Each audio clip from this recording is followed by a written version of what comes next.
I go into every conversation with either new investors or experienced investors or just people thinking you can learn something from pretty much everyone. You're never going to be an expert and not be able to learn things from other people. So I try to be open-minded with every single person I talk to, thinking that, hey, this person can teach me something. Just because they took you out to lunch or for a cup of coffee to pick your brain doesn't mean you can't learn something from them as well.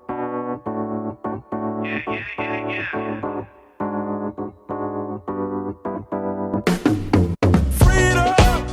Welcome to the Going Long Podcast. We're back once again to continue to help to educate you so that you feel much more comfortable as well as confident investing beyond your backyard. And yes, I am your host, Billy Keels, and I am really looking forward to you and I sharing today's conversation because it's going to be absolutely awesome. This is, I really am going to enjoy you listening to this because there's kind of a special state that's connected with it and all that other kind of stuff. But yes, anyway, other good news. I am so happy that we continue to move up the charts together. We continue to be able to attract phenomenal guests that can help you get to your goals much faster.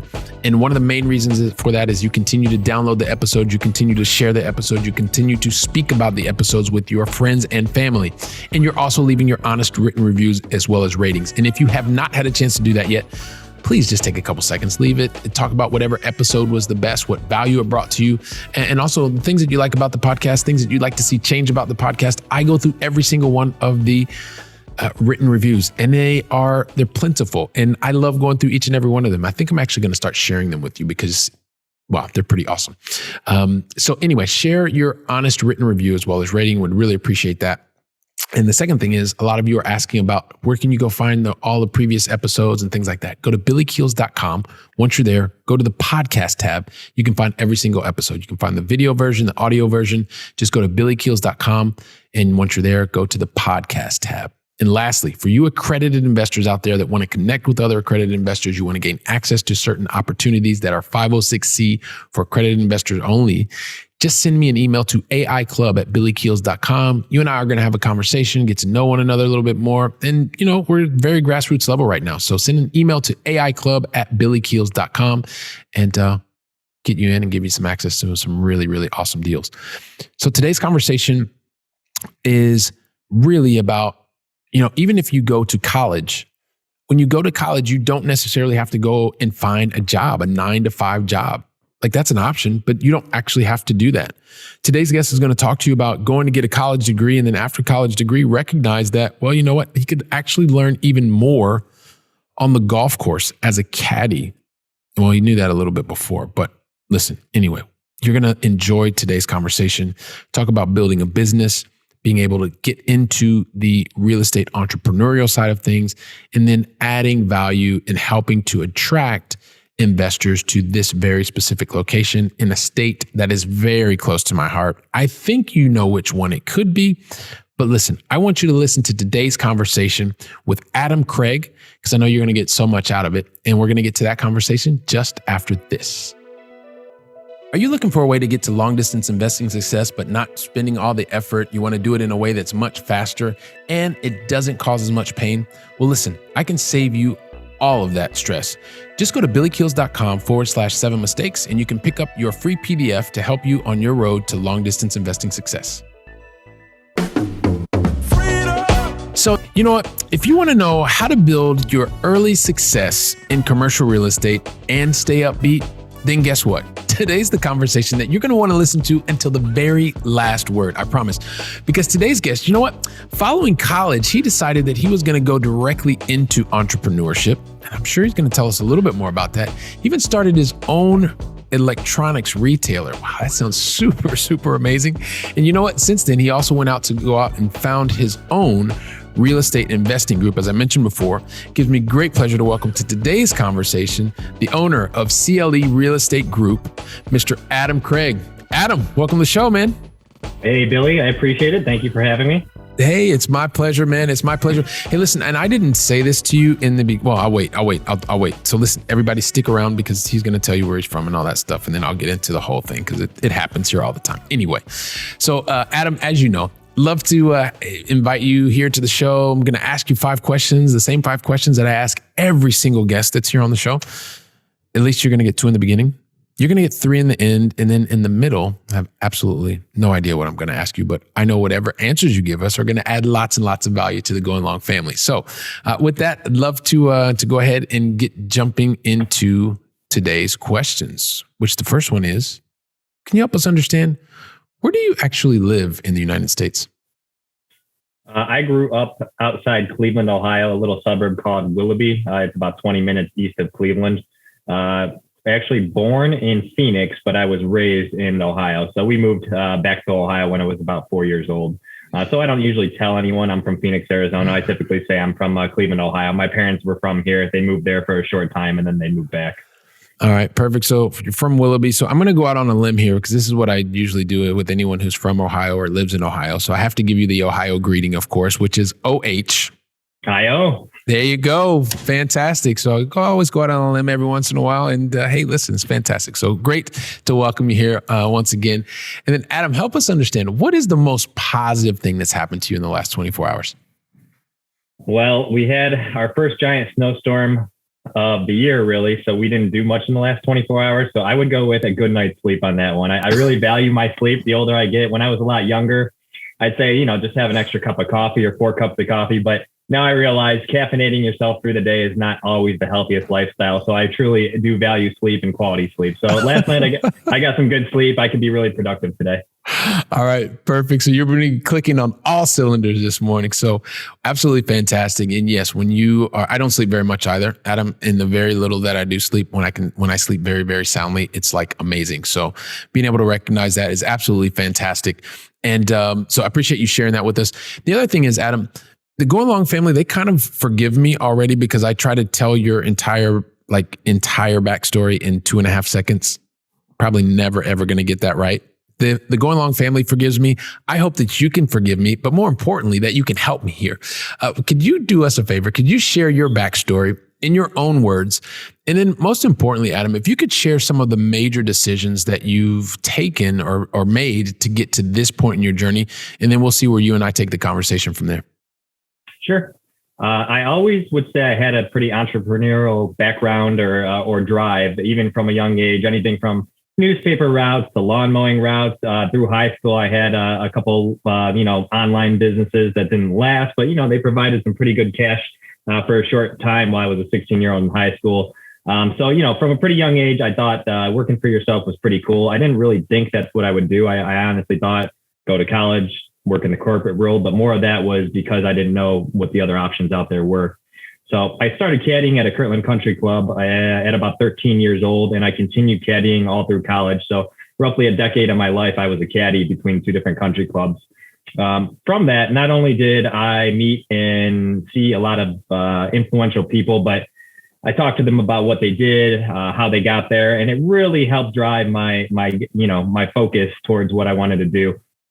I wouldn't say that's when I decided I want to be a real estate investor, but I did caddy for a couple of different investors.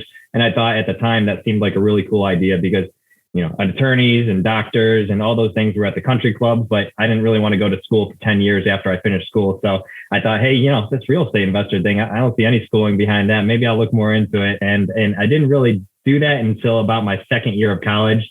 But after my second year of college, I was just gung ho about real estate. So graduated from Kent State with a finance degree, started looking for financial advisor jobs, insurance jobs, things of that sort. And then senior year of college, I started an online business.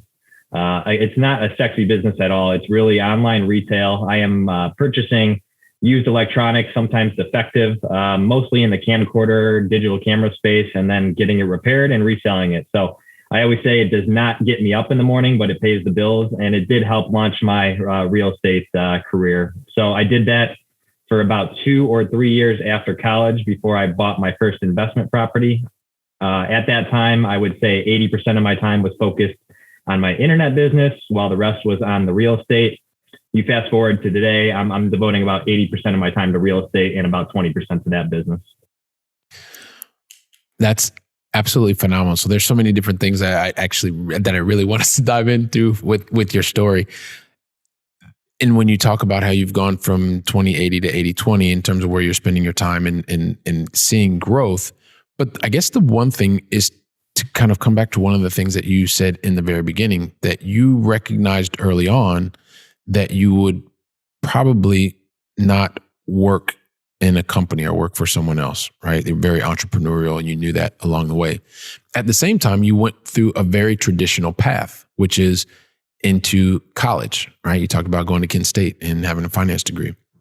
So I'm just curious, if you knew that you were not going to probably work for somebody else and knowing that you go to college to typically learn how to become an employee like I did and like many of the people that are here, I was just wondering when you were going through that college experience, kind of what was your thought process knowing that you were not really going to find a job because I wasn't really in you? So early on, everyone tells you, go to college, get a degree, get a job. And that's what I believed. No one in my family had gone to college. I was the first college graduate in my family. So I thought that was a big deal, but I don't regret going to college. I still gained a lot of good experience, a lot of real great social friends and the community feel there, but definitely not for everyone. It's definitely not a necessity. I would still advise that you go because I think you do pick up on a lot of good things. I wouldn't say maybe, art history or some of the degrees out there might not be worth your dollar, but I don't regret at all going. So I would say I thought I was going to work in the corporate world. I didn't want to, but I just thought that was the only way to go. I didn't think many people right out of college or right out of high school had a whole lot of options unless you wanted to do some kind of low paying job. So I had intentions of getting a corporate job, and my focus was getting that corporate job and eventually become financially independent through some kind of side hustle or some kind of business. All right, that makes a lot of sense, given that kind of perspective. At the same time, when you are in so you're a caddy, you're there, you're listening, and you're thinking to yourself, okay, well, yeah, there's doctors, there's lawyers out here, but I don't want to do this 10 years, 12 years studying, And hey, this real estate investor stuff, it looks like you don't have to do a lot of extra schooling. But what was it about real estate or real estate investing that you thought, okay, this actually seems like this is the route I'd like to try or aspire towards? So when my mom, when I was younger, probably about 10 years old, my mom got into real estate investing in the absolute smallest fashion possible. She found someone to lend her some money, bought a house essentially in the ghetto. Didn't work out. Nothing about it worked out. But, her doing that was just enough for me to realize, okay, this is out there. Maybe it's something I want to investigate. She didn't push me into it. She didn't help me learn anything about it. It was mostly one of those books on tape things that she did. And then she bought a house. It flopped and she never did it again. But at the same time, it did open up my eyes to that possible career path. So that's really, really interesting, right? So you have your mother who goes through this course, buys a property. It doesn't work out for her. Did she ever go back into real estate investing after that? Or was that kind of like one and done? Okay, cool. That was a one and done. Okay. So even more so. So most people would say, well, because this is the thing, like people get into real estate or investing and they tell about the cool stories and those are the ones that you keep going on. But you saw from your mother's experience that it didn't work out for her and she never went back to do it again. So most kids would run the other way. Like, oh my gosh, mom didn't like this. It was terrible. What was it about the experience that she didn't like, but you thought, hang on a second, mom hated it, but let me move towards that? Well, as a 12-year-old kid, I don't think I put a lot of thought into it at all. But as I became a little bit older, I would say a little bit more business-minded, I started researching, reading books, doing podcasts, searching internet forums on any topic that I was interested in, whether it's real estate or lifting weights or whatever it might be. My mom never did that. Outside of the 20-hour book on tape, she's more of let's go and do this type thing rather than doing the research it takes to kind of get into it. And I will never say that research is going to prepare you for actually doing it. Doing it does teach you, but you can certainly prepare yourself a lot better if you do the groundwork before you make the purchase. Okay. So it's really, go ahead. I'm sorry. When I realized that I thought I actually put in a little more groundwork and a little more education into whatever I was interested, I kind of thought my mom was not a business savvy person and maybe I'd have a better go at it. So one of the things that is really interesting for the Going Long family to really take away from what you just mentioned is, number one, everyone's experiences are their own. You can learn at least it can open your eyes. And it sounds like this was exactly what happened to you, even though it was a young age, right? You were exposed to it. So you had exposure to it. The experience wasn't positive for your mother. At the same time, you are a different person and you have different goals, different objectives, different ways of doing things, but you were, maybe you didn't allow yourself to be exposed to, but you were given the opportunity to be exposed to it. So sometimes, because we have so many different, very busy professionals that are here, and so they're taking that first step, they're getting involved, they're understanding, and it's about taking this experience, taking Adam's experience today and really molding it and making it your own so that you can learn from his experience and then be able to take the actions that are the most appropriate for you in the manner that is the most appropriate for you. So I love that story because most people would be like, oh my gosh, if your mom didn't do it, then why in the world would you do it? Because that's what happens to a lot of people. Someone has a bad experience and they just go the other way. So you were on the, so you realized real estate was one of the things that you would like to move towards. What was it specifically about real estate that you wanted to move towards? So the internet business I had, I primarily sell on Amazon. I knew right away that I was at their mercy, essentially. So if anything were to change in Amazon's rules or third-party seller rules, I could be out of business. I thought about a lot of other sectors and careers and fields I can go into, and a lot of those can also put you out of business at some point, whether the job lays you off or the business goes out of business. But real estate was always something, you can have forever. People need a place to live. If you're not flipping houses and you actually have a business, a rental business, you're going to be in business essentially forever. There's not going to be a time where you can't lease that property. Sure, there will be up and down markets and things like that. But at the end of the day, the asset will be there. You will find someone to fill it. So this can take you into your old age and you don't have to worry about a business that you work for folding or laying you off after 20 years. So it's interesting you say that. So it's a lot of it is the business model that you enjoyed. So there's a risk mitigation aspect of it. I spent a lot of my career, better part of 23 years, 24 years in software sales. And so one of the things is having a recurring revenue model is one of the main reasons, or a maintenance-based support that most people pay is a way that, it helped to keep the business moving forward in the exact same way that most people will, or most big companies are going to always need some type of IT solution. Most of us around the world are going to have, at least in developed countries, are going to need to or want to sleep in a place that has a nice bed, can be more or less luxurious. But you talked about sleep in the very beginning. You want a place where you can sleep, and so you're willing to pay for that place that is safe and affordable, or more luxurious, et cetera, et cetera. So you had the insight already to get into a business model that there's going to be a need for. And also, like you talked about in the beginning, it may not be the kind of the most eye attractive thing in the world, but it's something that people want to continue to do. Wow, don't you just love this conversation? This is amazing. This is fantastic. And so just really quickly, I just wanted to remind you, for those of you that are looking to create more options for yourself, get there faster, and do that with long distance investing, make sure that you go to billykeels.com/7 mistakes to avoid so that you can avoid all those mistakes, get to your goals faster and sooner. Once again, that's billykeels.com/7 mistakes to avoid. Now back to the conversation. What did you learn from so you talked a little bit about the effect of maybe the business wasn't yours to control, but I want to go back to this experience that you had with electronics, the electronics portion, because it was one of your very first experiences. And what was it that attracted you to that business in the beginning? So I was looking for online businesses for years, trying things out, failing, trying things out, failing.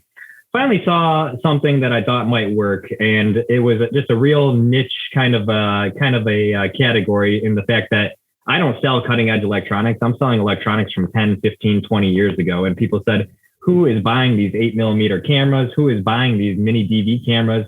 Well, sure enough, there are people buying them for the fact that they want to convert their old tapes to to computer, to digital files. So the best part about that is the low competition. You might want to go sell phones or something that is really competitive, and it's going to be really hard to turn a profit. But if you can find a little niche market, it doesn't have to be a ton of sales for you to make some significant money. So for 2 or 3 of our best years, I did over $1 million in revenue for 3 years running. It has since come down to about $500,600 for various factors, including more competition, more Amazon regulation. But yeah, that was essentially it. I found something that worked. I tried it out. Once I knew it was going to work, I got a business loan and I just ran with it, and things went well. Okay, fantastic. So you saw the market opportunity. You recognized at that point in time, there was less competition, and you were entrepreneurial minded. Recognized there was a market, and you went full force forward, which is fantastic. So, and that was in the beginning when you were doing 80% of that, and you were starting to do 20% real estate. And then we know nowadays it's quite the opposite. So it's really 80% of the time that you're focused on is based on the real estate business. And also being able to not only attract individuals that are interested in gaining some type of benefit through real estate, but also being able to operate. And so I'd love for you to tell us a little bit more about the area that you tend to focus on, or what I like to call the location that you tend to focus on, and maybe give us some of the reasons why you're focused in that location. So back in 2012, 2013, when I was first getting into real estate, I was listening to endless amounts of real estate podcasts similar to yours. The one show that I frequented the most was called the Real Estate Guys podcast. And those guys were always pitching location, location, location. Go where the growth is, go where the jobs are growing. So I said, I'm in Cleveland. There's nothing good about Cleveland. I need to go to Miami. I need to go to Phoenix. I need to go to Texas, where all these job markets are, So for a while, I said, okay, I'll do my first couple properties here in Cleveland, but eventually I'm going to ride that appreciation in one of these hot markets. Well, what I found out is it wasn't so much back then, but certainly is true now. All these people in the hot markets are calling me here in Cleveland saying, how do I get into Cleveland? So it's funny that I wanted to do everything I could to get out of Cleveland, and now everyone's trying to get into Cleveland. And the big thing behind that is affordability. People cannot cash flow anywhere along the I shouldn't say cannot. It's difficult to cash flow anywhere along the West Coast, in addition to New York and Boston and all these other job growing areas. So Cleveland's a hot market for cash flow. So it's a hot market, right? A great location for cash flow. But what are some of the different reasons for the market being able to create cash flow? Meaning, kind of like, what are some of the different areas that are well, I don't want to put words in your mouth or lead you too much, but like some of the different sectors or industries that are there in Cleveland. So Cleveland is not your Austin, Texas of the world in terms of job growth, but we do have a pretty strong market, and it's recovering from its low. The city of Cleveland is not gaining population, but the suburbs around Cleveland are. So we're a city, unlike a lot of other cities, where we have a pretty big metro area. We just don't have a lot of people in the city of Cleveland. The downtown area has been completely revamped. A lot of people have moved to actual downtown and in and around the main downtown area, but on the outskirts of Cleveland, it's still not a growing area by any means. Because of that, prices have remained low for real estate. They've remained affordable, but rents have gone up considerably. So that little bit of job growth that we do have through the Cleveland Clinic and the hospital systems, and we've actually become a biomarket, in addition to other things, has sustained it enough to make it a very good place to put an investment down without spending $400,000 on a single family home. So it sounds like there's some of the different dynamics in terms of supply demand, which is always there.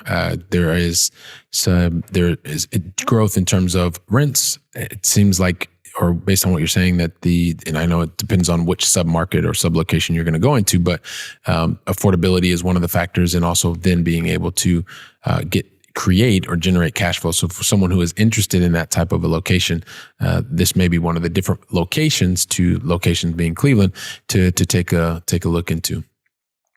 Yeah. I know, Adam, you're also doing some things a little bit differently on using some of the different channels across social media. And things like that. Maybe you could talk to us about what are some of the different things that you are actually doing to bring more attention to Cleveland and the different opportunities that are available. Sure. So when I first, again, got into real estate, I didn't really tell much of anyone. I didn't tell many of my friends, a little bit of my family. I just thought, no one wants to hear about a lot of your successes, so I'm going to play that close to the vest.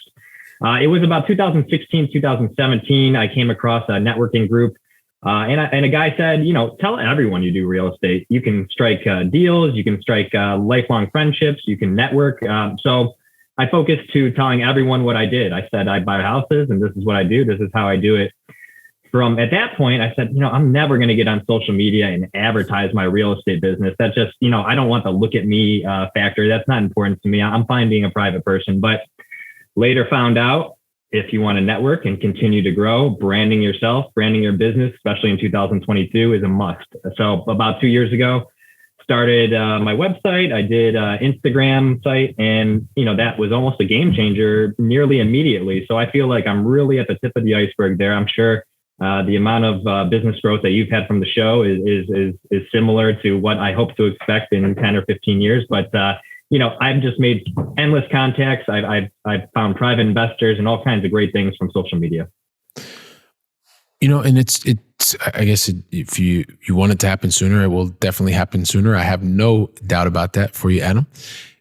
But one of the things, what do you think you said that you were kind of a private person, and I had a lot of struggles actually to put myself out on social media, primarily because I was working in a high profile corporate job and I was afraid of what people would say and all that kind of stuff. And so there was that.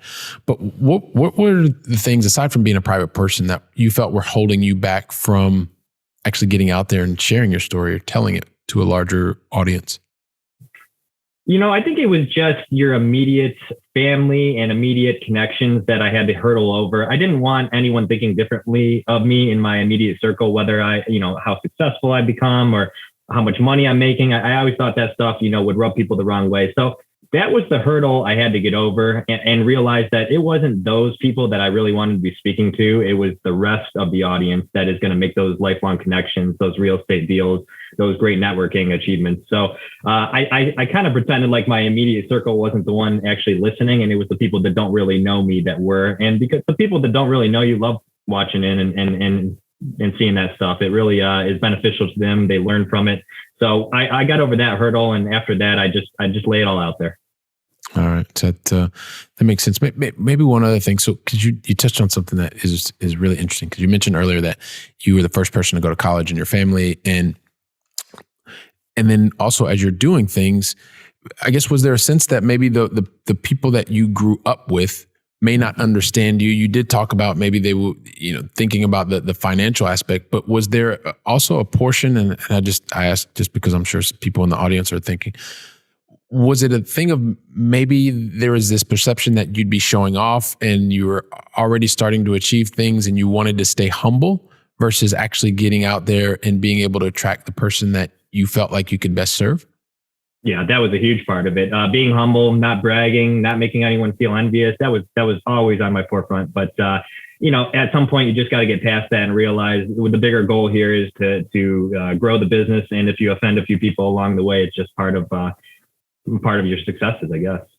Yeah. It's one of those things. So tell us a little bit about some of the things that you are doing at C.L.E. Real Estate Group, and just to give us an idea, some of the people that you're helping today. Sure. So started with single family rentals with some flips mixed in. 2018, I bought my first commercial building. I kind of fell backwards into the commercial aspect of real estate because I was looking for a place to lease for my office, because when I had kids, the home office thing just wasn't working anymore. So I have a 5 and a 3-year-old. So when my 3-year-old was born, I started looking for a rental, and I found a building for sale. I essentially office hacked that building in the fact that I lease out about 4,500 square feet, and then I have the rest to myself. That worked out so well. I said, let's go into this commercial side. And now I don't know if I'm going to purchase any single family homes ever again. I only laugh because that tends to happen. So, yeah. And it's interesting. You mentioned your 3 and your 5-year-old. And so you found your own office. I actually found my own office. My children are older than that. They're 10 and 12, at least now, depending on when people are listening to this, they're probably older than that. But it is one of those things. It's interesting what can happen to the dynamics of home that can create potentially new opportunities for you. And so I think that it's interesting, because I think a lot of times people think you move only for financial reasons. And I found my own office, and you move to your space to be able to maintain harmony at home, which I think. Exactly. Yeah, go ahead. I am home right now, so I split my time between my home office and my away office. But when I am at my away office, I really get the nitty gritty stuff done. Nice and quiet. Yeah, I can fully understand you, and I'm sure that a lot of people, even though they're driving in their cars, listening, or on their way to work, that they can definitely understand and relate to you as well. So, so here's the thing, Adam. I don't know, before we move into the going long final three, because we kind of got to get to the going long final three. Maybe you could tell us a little bit about what you also have on the horizon for C.L.E. Real Estate Group, and people can understand a little bit more about some of the things that you're looking forward moving forward. Sure. So I am always willing to meet anyone and everyone for coffee, a beer, a dinner that contacts me through social media. For a short time, I was approached by a company that wanted to get me to create classes and courses. And I was actually going down that road for a short time. Then I started researching a bit more. I started reading reviews on people who did that stuff. And I just said, I don't want to be the snake oil salesman. I don't need to be making a profit off this. So I decided to scratch that after giving them a substantial investment to get going on it. And I said, any knowledge I have, I'm going to give for free, because I'm a real estate investor. I don't want to be a coach, maybe somewhere down the future, but the connections you can make just by giving this information for free, it far outweighs anything that you can charge them. So once I realized that, felt a lot better about the whole thing. So feel free to contact me and talk real estate. I'm not trying to sell anything. I'm all for just talking real estate. I love it. So that's kind of where I'm at with the whole learning and helping others grow. All right. Fantastic. Well, that sounds absolutely wonderful. Adam, the thing is, we got to get into the going long final three, man. But I never ask anybody the going long final three unless they tell me, because today you're our special guest, unless you tell me that you're ready for us to go into the going long final three. Are you ready? I'm ready, Billy. All right, here we go. So we started with you over in Willoughby, Ohio. Now I'd like to bring it back to this side of the pond, to my kind of new adopted hometown, right? Barcelona, Spain, but Europe, kind of on a larger level. So help us understand, Adam, what is your favorite European city that you've either visited or is still on your bucket list to visit? I'd love to say I've traveled to Europe. Me and my wife are doing a ton of traveling, but then we had kids. So I would say Rome is where I've always wanted to go. We hope we do a European vacation as the kids get a little bit older, but Rome would be at top of my list. I don't know why. Maybe it's Gladiator. I'm not sure, but Rome seems very cool.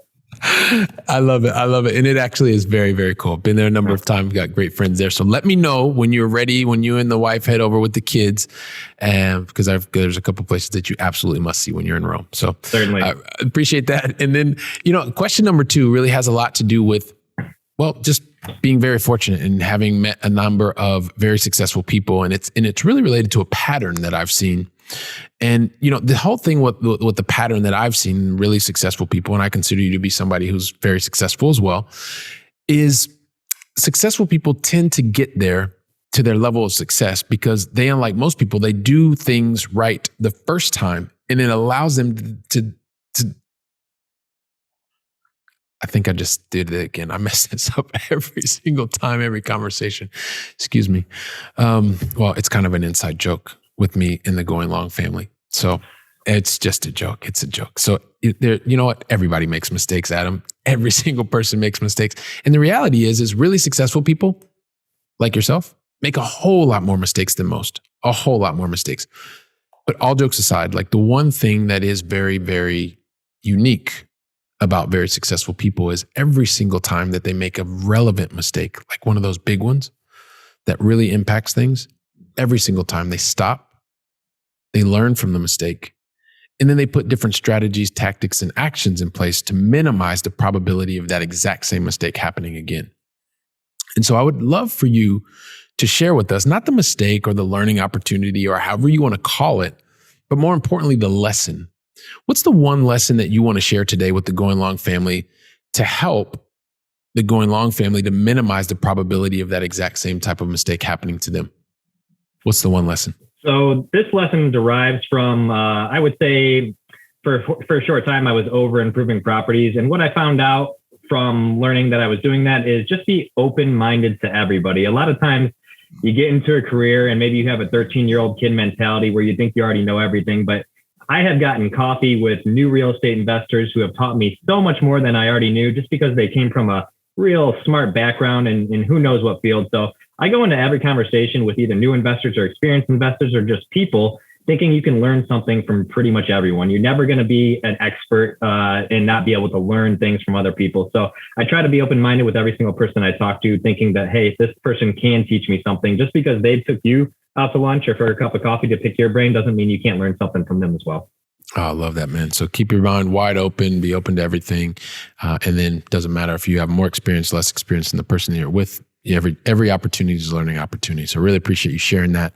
And then lastly, Adam, what's one book that you would recommend? Because we always love to make sure that as we leave, that the Going Long family is getting a chance to feed their minds with new knowledge. So what's the one book you'd recommend for us? The one that sticks out on my list is Dale Carnegie, How to Win Friends and Influence People. It's just a great book on life. It's a great book on how to be social. I definitely recommend that one. All right, fantastic. And we'll include Mr. Carnegie's book in the show notes, and appreciate you sharing that with us. And, I think about the beginning of this conversation, you're talking to us about having a paper route and doing a number of different jobs. I had a paper route, by the way, so that's something that I definitely can relate to. It's a shrinking industry, I think. Yeah. It definitely is. And so then from there, you went and you did some caddying, and you're listening, and you're doctors and lawyers, and you're seeing what they were doing, and you realize, like, I don't want to spend that much time in school. And you realize, hey, listen, the investment portion, the real estate investor, and becoming a real estate investor, getting your finance degree at Kent State, fantastic. And then afterwards, you realized that, hey, listen, you still didn't want to go out and work for anybody else. So you started your own business online, electronics retailer. Then from there, you recognized that you also still wanted to continue to move closer and closer towards the real estate. You've continued to move there. Not only have you built your own portfolio for yourself as a real estate investor, you continue to go out and help others. You've made a clear path, understanding that you want to share your story, share your journey, and not only share, but also constantly listening to continue to grow and to continue to learn, to make you an even much more effective real estate investor. You've talked to us about a number of different things that are attracting people to Cleveland: affordable pricing, cash flow availability, and also a lot of other cool things, industries that are there. And you know what? I'm absolutely positive that so many people want to contact you. Like, I would just love for you to absolutely tell us what is the best way for the Going Long family to get in touch with you, so that we can find out more about what you have going on, Adam, and more about what you have going on at C.L.E. Real Estate Group.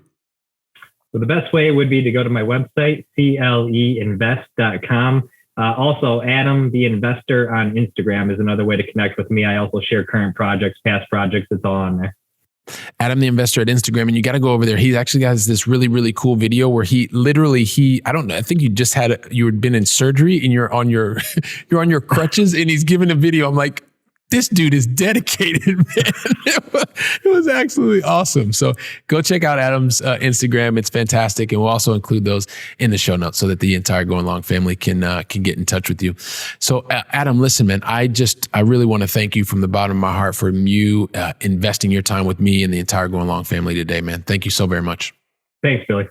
All right. Really appreciate that. And if you give me just 2 seconds, I just want to say some last things to the Going Long family. And yes, Going Long family, Adam Craig just left so much valuable knowledge. He's shared his experience, no holds barred. He's told you the good, the bad, and the ugly. He's given you some reasons to also learn more about the Cleveland market, the great locations in this wonderful state of Ohio. And listen, reach out to him. He's made it really, really easy for you to do that.